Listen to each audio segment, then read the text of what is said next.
Summer 2024 was full of some interesting anime, some mediocre, some good. I honestly didn't come across some bad ones. Let's talk about what I watched. So I do want to say, I watched about 12 or 13 anime during this whole season. There are some continuation ones, and then there's a bunch of new ones. But I just want to touch the base first and talk about the continuations that I watched. Reincarnated as a Slime and One Piece were automatically on the list. I am a big Slime fan. I really do enjoy it. The story makes me laugh, and I genuinely do enjoy it.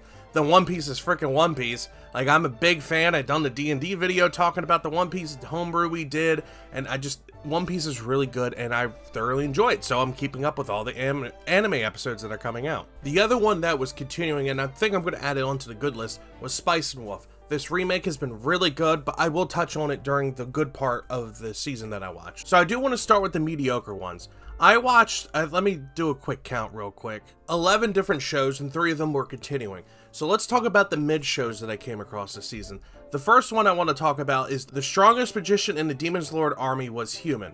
Now, the premise started off really good. I really did enjoy watching it, but by the end, it's kind of like, all right, cool, there's this overpowered guy, but he can still be killed because he's human, and the story kind of went up, was going up, and then it kind of slowed down, and then kind of on the end kind of rised back up, especially when they brought in the dwarves and did a bunch of other things. So it's definitely up there in the mid tier, but closer to like good tier, but it's definitely like a mid tier anime for me. But I will say that they did really well trying to incorporate CG, and that's been a struggle for a lot of different animation studios, working in CGI and stuff like that. I personally think they did pretty well for the attempt that they did, because it was mostly the orcs and the monsters that were CG, and then the people were like drawn. So the art in the background was pretty nice for it, and then they, like I said, they did the CG as best as they could. So I would honestly give that anime about a 7.0 overall. The next mid one I want to talk about is My Wife Has No Emotions. It's really interesting. It's about a guy who ended up adopting and buying a house robot who ends up developing their own feelings and emotions throughout the story, and slowly but surely actually falls in love with the guy, but doesn't know what love is because it's a robot. And you find out about this guy's struggle of being alone, but actually falling in love with the robot. Overall, it's just okay. Like, the art's pretty alright. Like, honestly, across the board, it's mid. The story's mid. I mean, yes, while, the idea of a robot falling in love with you and stuff like that is interesting, the whole premise is just kind of like, it's alright. It's another rom-com just to put into the background. And it might be because I'm falling out of rom-coms, but rom-coms really don't do the same for me anymore, unless they're actually really good or well-written. Kind of like how Toradora was, like, very well-written. This was kind of just, it's alright. With the art, the background, everything done, no CGI, anything like that, I'd probably give this about a 6. I did finish up watching it. I don't think I'll pick it back up if it ever gets a season 2. But I did commit after 4 episodes, which that's my rule. I give myself 4 episodes to watch a series. If I like it, up to episode 4 at least, I'll go through it and finish it. So I give this about a 6 out of 10 overall. Another one is Quality Assurances in Another World. This is pretty good to close to good. But right now, for me, where it's at right now is kind of mid-tier. It's best these people who get sucked into this full dive VR game, but they can't get out, but they're beta testers and quality insurance testers. So they're looking for bugs and all this stuff. So we follow our main guy, Dahlia, who's just trying to get through this game, find all the bugs, still report, but also try to figure out how to get out. And he meets other testers along the way, but he also sees people that have been corrupted by the power, killing these NPCs, which in this game, every NPC is unique, and once you kill them, they can't come back. But you find out there is a recreate console or command, or like a rebirth command, but they don't remember who you are. They're basically built from the ground up again. You see how people deal with this, of them being stuck in this game for a year plus, how they haven't been able to return to their normal bodies. It's a really good concept. It still has one more episode that's coming out. So it's borderline like 7.8 for me. If it goes to 8, it might go to 8 with the last episode, but right now, at the time of this recording, it's a 7.8. I will be watching the second season, though. I think there is a second season coming out for that, so I will give it a shot. But it's hilarious. I love the idea of these beta testers are stuck in here, and they got to figure out how to get out, but also you got the people who are still really focused on debugging, so you got that going on in the back. It's really nice. It's interesting, but right now, it's kind of mid, almost in the good tier. So about 7.8 overall. There was one anime I completely forgot to talk about from mid because I accidentally deleted it off my watch list, but it's a nobody's way up to an exploration hero. You follow the main guy of Kaito in our world, where they end up fighting a mystery dungeon that has like brings these creatures to life and becomes a fantasy thing while they build a theme park around it. You follow our main character who goes to this dungeon to try and become this hero that his best friend's dad ended up passing away as, or so we think. The dad ended up being a captain in an exploration thing and he ended up getting lost, but his goal is to impress her and become a hero. And you follow his story as he finally gets out of the first area by finding these two special summons, and he finally gets his courage, and you build up as being a courage. The animation's pretty alright, the intro's pretty interesting, the overall story could be good, but it kind of went like this, and then at the end, in my opinion, it felt like it was rushed because they don't think they're going to get another season out of it, so they did everything they could to rush it and build up to these things, and introduce new characters and summons, and it kind of fell off at the end. That's what really took it out of pretty good, like pretty alright tier to mid, because it just goes like this and straight down. The art's pretty interesting, has a nice soft feel to it. It reminds me a little bit of Cardcaptor Sakura, not with the pretty like sparkling stuff, but how the characters are drawn. It's very similar to the newer Cardcaptor, I would say. That's what it really reminds me of. I'd give this about a 7.5 out of 10. Completely forgot to put this in here, but now it slid in. Now back to the other part of the video. Now let's talk about some of the good animes in here. There were a lot of hidden gems, and there was a bunch of standout ones that people know about. One of those standout ones that people knew about is the Elusive Samurai. It is a manga that I reviewed on, and they did it very well. They drew it very beautifully. They did the action scenes very gracefully. Like, they put a lot of effort into the art and transposing this beautiful atmosphere while being in a chaotic war-filled land.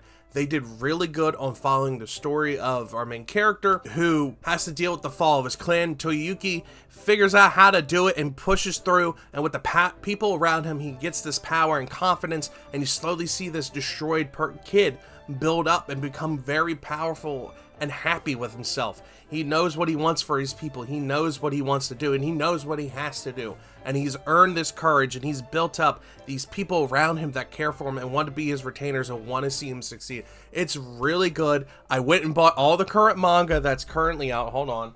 I got all 11 volumes in here. It's solid. I really do enjoy the anime, and I'm going to enjoy the manga.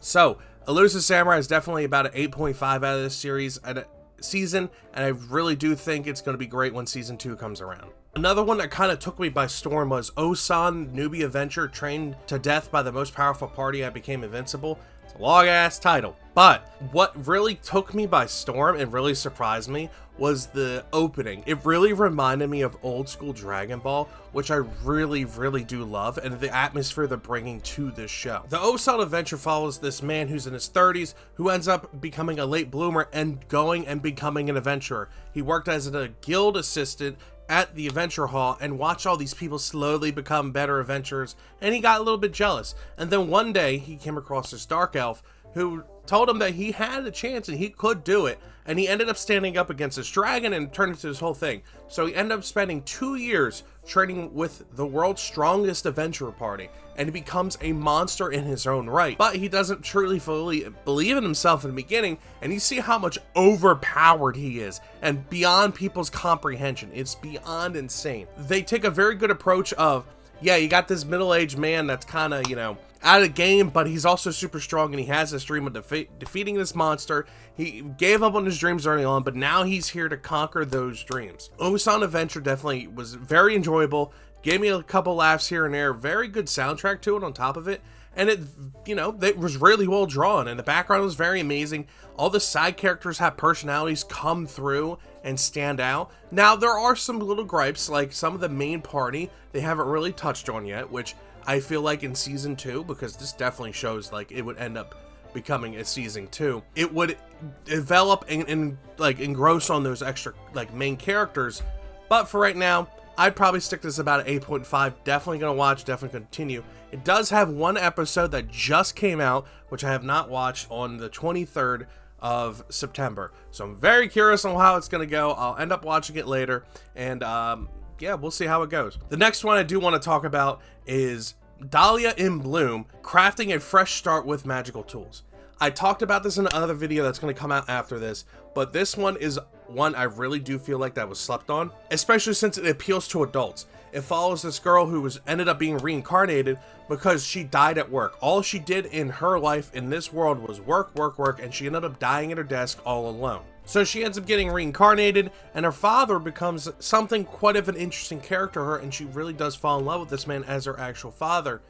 And she becomes a magical artifice. I think that's how they call her, but she messes with magical items and makes them basically items for the common person. And it follows her struggle of, I'm trying to be this, and I want to, be my own thing. And early on, her father and another guy ends up making an arranged marriage, and that ends up falling apart because the guy she ended up being married to fell in love with someone else and immediately divorced her, and it just became this whole huge debacle. But it became a light that sparked fire in Dahlia and made her follow her passion, be like, this is what I want to do. I will do what I want to do, and no one's going to stop me. And then she comes across this noble wolf who always has problems following him because of his eyes and who he is. But Dahlia doesn't see any of that. He's just a normal guy to her, and he respects her for that. And it follows this cool relationship between them that a lot of people need to understand nowadays, personally, that men and women can just be friends. It doesn't have to be romantic. While yes, near the end of the show, there's some feelings that come out that Wolf doesn't know how to, attend to or really touch on, but it's just one big, huge friendship, and they both follow their dreams and they both do what they want to do. It's something very cool. It is very beautiful too. The art is very amazing, and something that I really do hope that other shows can follow up. I really do love the art style in Dahlia. This one's easily a 9 for me from this season, which it takes a lot, but I'll address it more in another video later on. And the one I want to end on is Wistora, Wand and Sword. It follows the story of Will Silfort, who is a kid who goes to this magic school but can't cast magic to save his life.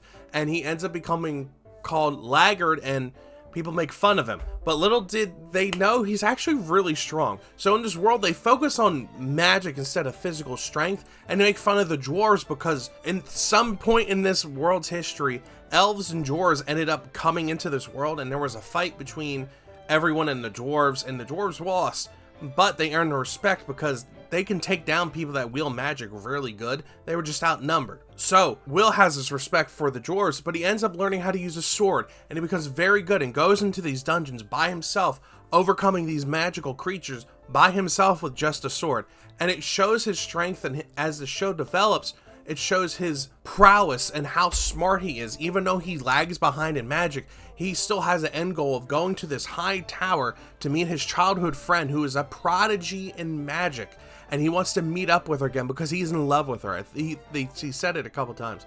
But Will is in love with her. And around him, he slowly starts developing a friend group that trusts him.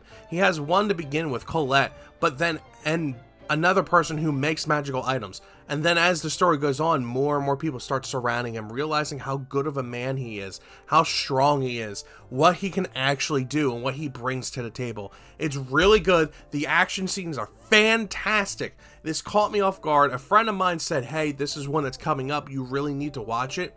Blew me away, and immediately binged all 6 episodes that were out at the time because this somehow flew under my radar, and it was really, really good. The animation's fantastic. They did very well working it. I believe there's a little bit of CGI, but it's very seamless. You can't tell. And then the animation's just pure amazing on top of it. I really recommend Wistora, Wand and Sword. The final episode's coming out like next week at the time of recording, and I think there's going to be a second season. I can't wait. This is going to be such a good show. I have high hopes for this overall. And for this season, this is definitely a 9 easily for me, and I can't wait to see what comes out whenever we get another season of it. But yeah, so those are the anime I watched. I mean, there was a couple that were, going on. Oh, I didn't talk about Spice and Wolf. Hold on. Spice and Wolf continued on, and then, we're getting more Spice and Wolf. The second season officially is starting sometime later on. The first season was 24 episodes and carried on from the spring season into the summer season, which the animation or remake of Spice and Wolf has been fantastic. I really enjoyed it. The music is on point. The story is fantastic and better than the original. I love how they're sticking with the actual material this time around, and they're not going off and doing their own thing and twisting stuff around. This is actually how the manga goes. Everything in it has been very fantastic, and the story's just been so good overall. So I really recommend, if you haven't gotten into Spice and Wolf, watch the remake. Watch the remake, it's fantastic. And then once, you know, you feel like you're up for it, go watch the regular Spice and Wolf. Because this one's, I feel like it's gonna be 48 episodes for the remake. Meanwhile, the original is like 25 or so, so it's like really rushed. Spice and Wolf, easy 9.5. Really do enjoy it. So good. Anyway, let me know what you guys think. I was watching a couple continuations of it, but let me know what you guys think about the anime that I ended up watching this summer season. Let me know what you ended up watching this summer season, because there was a lot that I didn't even watch. I just mostly stuck to Crunchyroll because that's what works on my work internet. So I just kind of stuck with it. So let me know what you guys think. Love you all, appreciate you all, and I will see you all next time. Bye-bye.